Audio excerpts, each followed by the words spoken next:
Hello मेरे प्यारे दोस्तों आज की कहानी। आज अचानक मैं अपनी सहेली मानसी से मिलने उसके घर चली गई।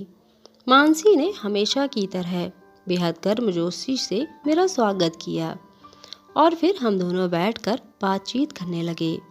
उस समय उसकी बेटी तनीषा घर पर ही थी, जो प्रतियोगी परीक्षाओं के लिए तैयारी कर रही थी।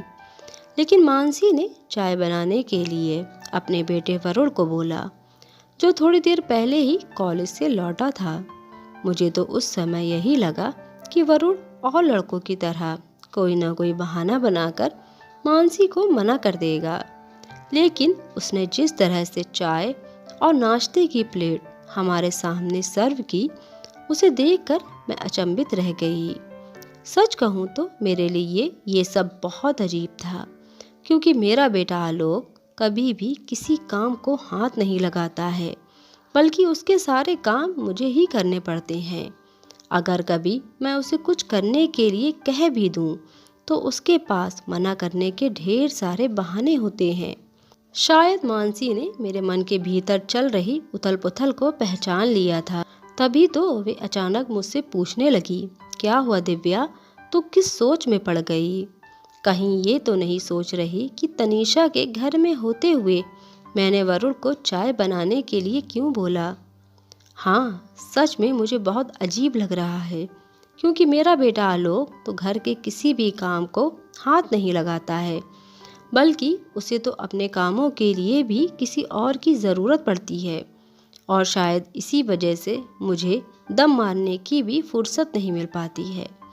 मैं चाय पीते हुए उससे बोली, देख दिव्या, मैं मानती हूँ कि लड़कों को लड़कियों की तरह घर के काम करना अजीब सा लगता है, लेकिन फिर भी हम सभी का ये कर्तव्य बनता है कि हम थोड़ी बहुत जिम्मेदारी तो अपने बेटों पर अवश्य डालें, ताकि ज़रूरत पड़ने पर वे लोग हमारी हेल्प कर सकें।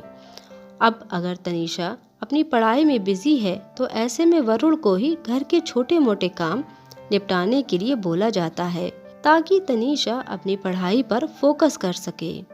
वैसे भी ये कितनी अजीब बात है कि हम अपनी बेटियों से तो ढेरों उम्मीद रखते हैं, लेकिन अपने बेटों को इन सब बातों से दूर रखने का प्रयास करते हैं, जबकि हम ये भूल जाते हैं कि आगे चलकर हमारी बेटियां किसी की पत्नी बनेंगी, तो हमारा बेटा भी तो किसी का पति बनेगा। अब समय आ गया है कि हम अपनी बेटियों के साथ साथ अपने बेटों को भी घर की जिम्मेदारियों का पाठ पढ़ाएं, ताकि उनकी गृहस्थी की गाड़ी ठीक से चल सके। उसके बाद मैं अपने घर लौट आई थी, लेकिन एक नई सोच के साथ, क्योंकि अब आलोक को बदलने की शुरुआत जो हो चुकी थी। दोस्तों, अगर आपको ये कहानी पसंद आई हो तो प्लीज़ वीडियो को लाइक कर दीजिएगा और चैनल को ज़रूर सब्सक्राइब कीजिएगा। Thanks for watching.